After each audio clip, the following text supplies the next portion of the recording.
to all my internet friends out there on YouTube land. I'm Dakian. We're at my weekly update for Monday the 17th of October 2016. We're starting out with some, well, you can see what they are. There's mantic skeletons.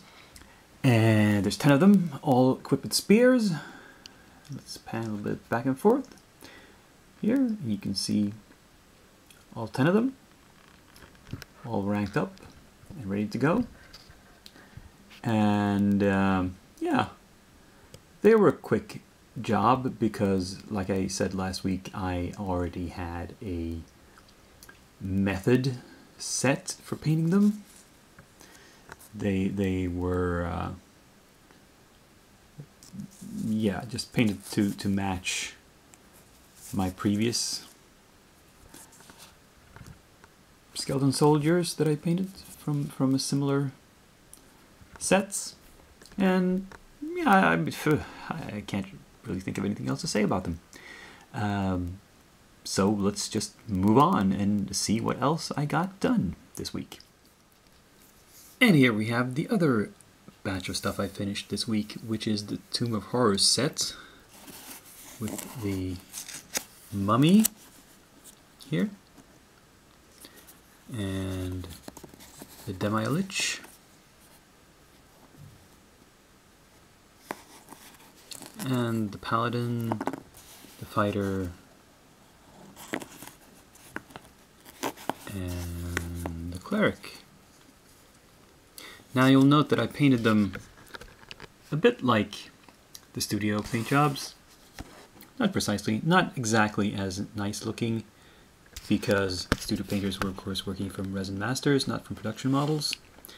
So there's more detail to them. And they spent much more time on them than I did. But, you know, it's at least somewhat similar. And as usual, it's good enough for tabletop work. At least I think so. My verdict on these GF9 resin models is that, well, bent swords aside, they're pretty good. I honestly, while they might hold slightly more detail than metal minis, I still prefer metal because it's more solid. It's easier to handle on the gaming table, and you don't get as much flashing. There are casting imperfections in resin, which can be harder to spot and hard to get out than on metal. So, on the other hand, stuff like this arm here with bandages hanging off it, that would have been difficult to do in metal, I think. So I can sort of see why they go with resin for certain pieces. But anyway, let's move on to works in progress. Now I just have 2 unfinished projects carrying over from last week. This little branch witch, I think it's called, has not seen any tremendous amount of work.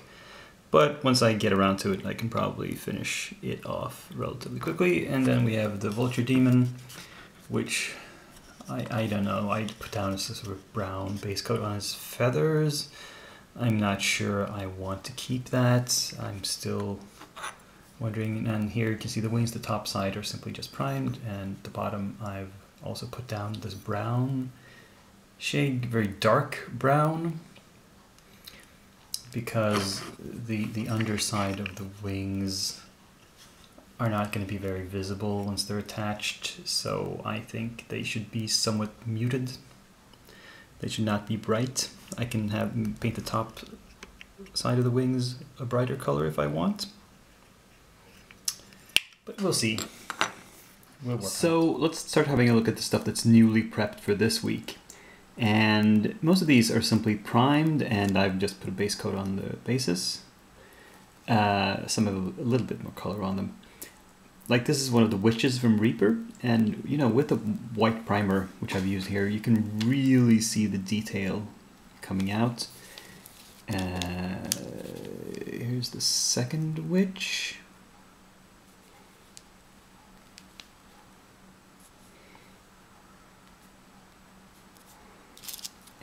the third.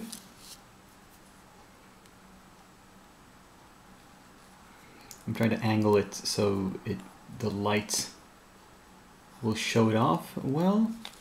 And here's the cauldron, which I've started painting. Well, I just put a dark brown base coat on it because there's going to be dirt and there's going to be some, I think maybe a copper metallic with iron chains around it for the kettle.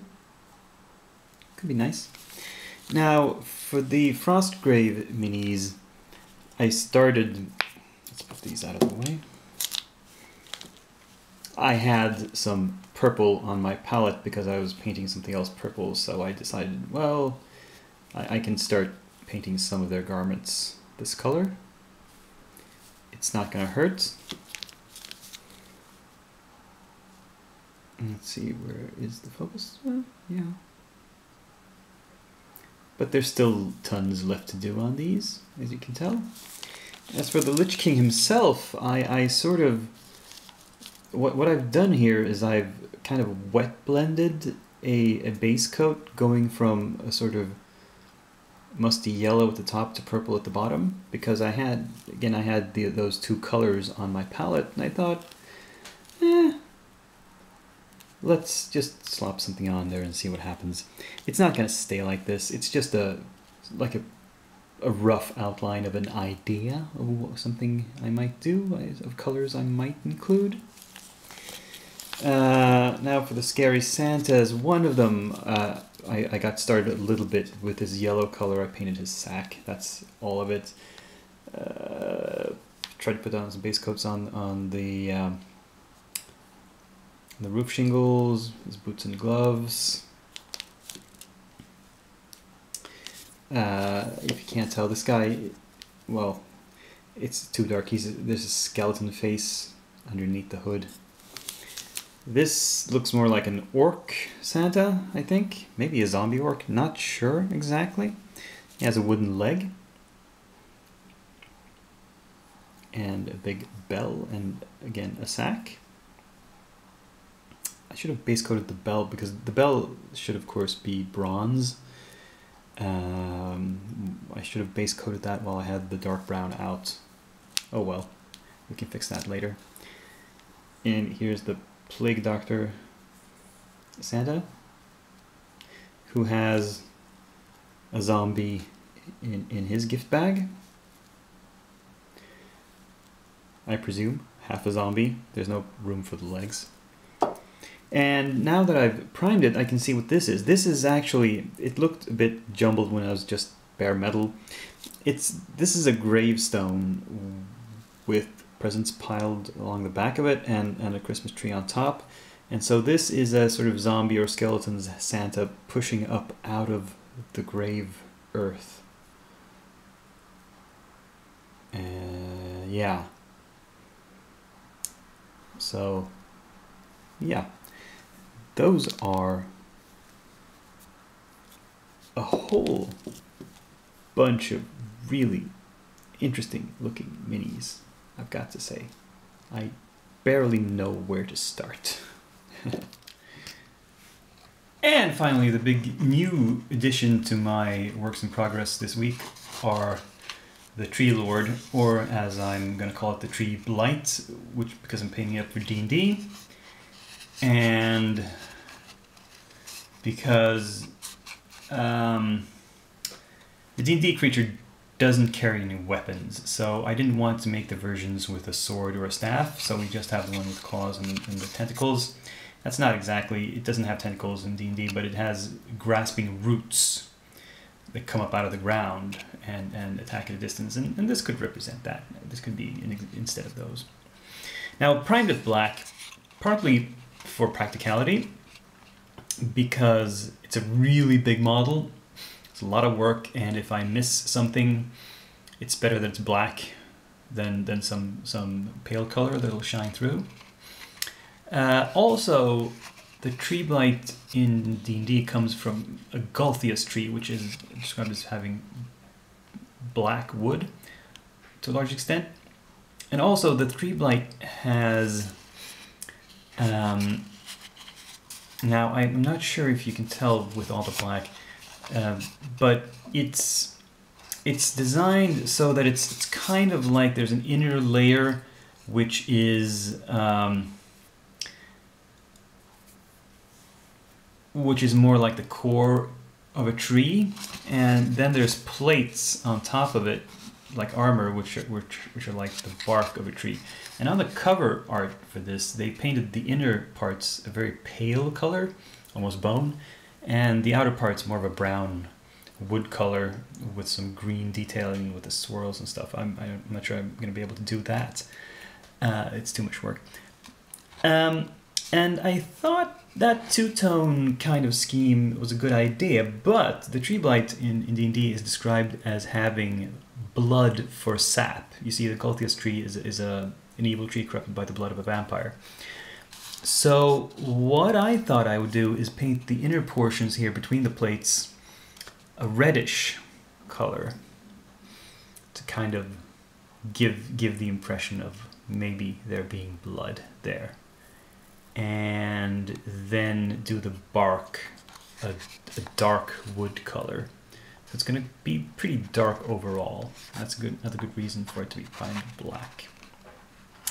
Now for the base, I did not include many, well, or any at all of the small bits provided for the tree lore, the specific ones.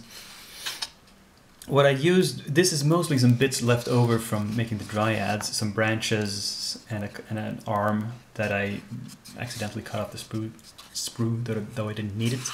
There's a ram's skull that I never used. And here's a dwarf skull from my Mantic Skeletons, actually.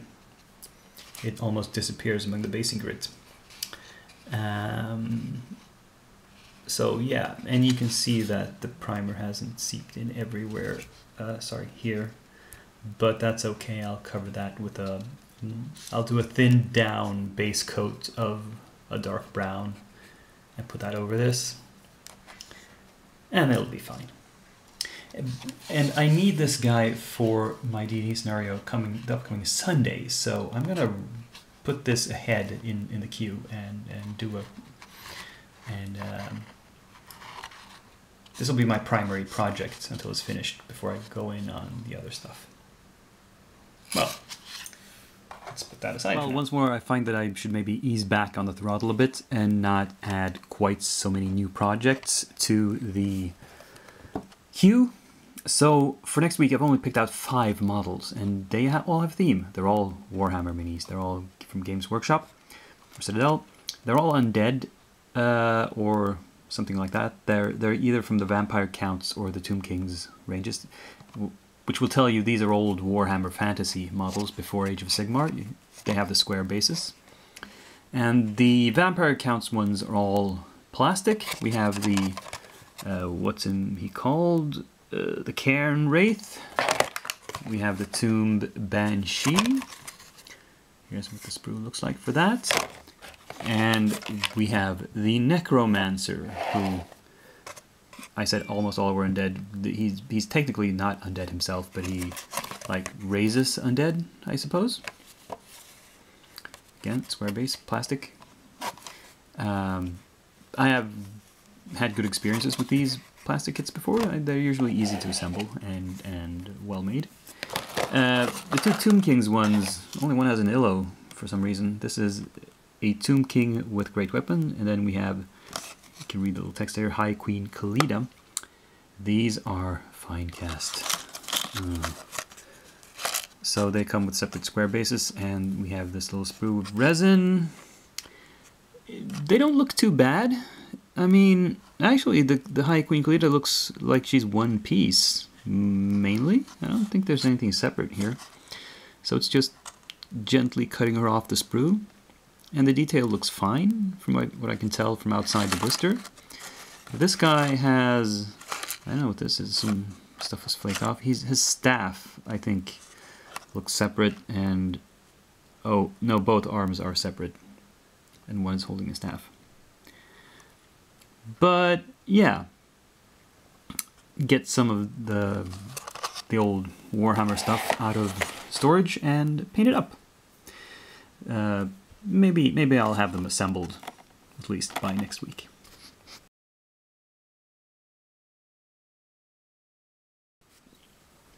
And this week's new arrivals was, well, the tail end of the sale from Heresy Miniatures. I bought a few more minis, 15 more minis.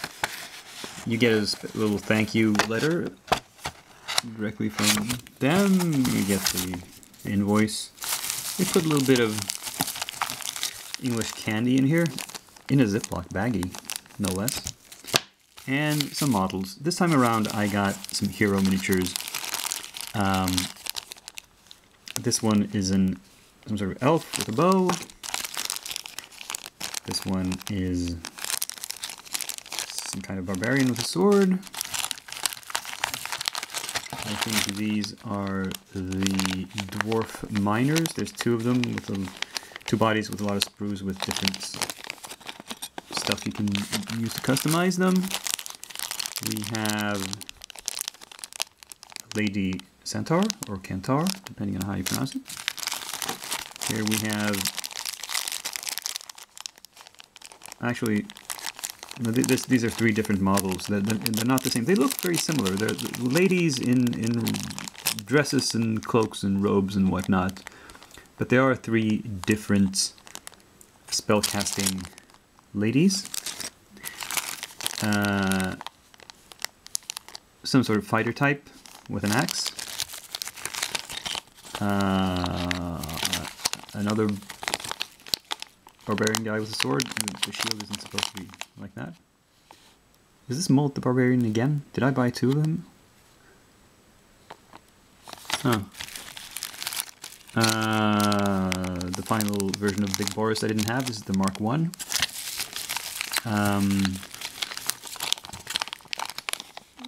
Some screaming, charging guy with a selection of various two-handed weapons above his head. And a clerical type and a knightly type. So, 2, 3, 4, 5, 6, 9, 10, 12, 13, 14. There should be 15 minis. I'll have to count them again and see what's what. But anyway, since these are your standard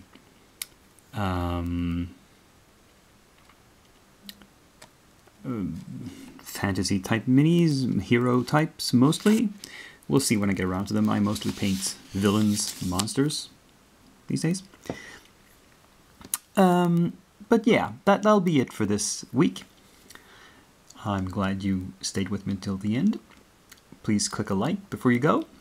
Add a comment if you have something to say. Subscribe to my channel if you haven't done so. And I will see you next week. Until then, this is Dakian signing off.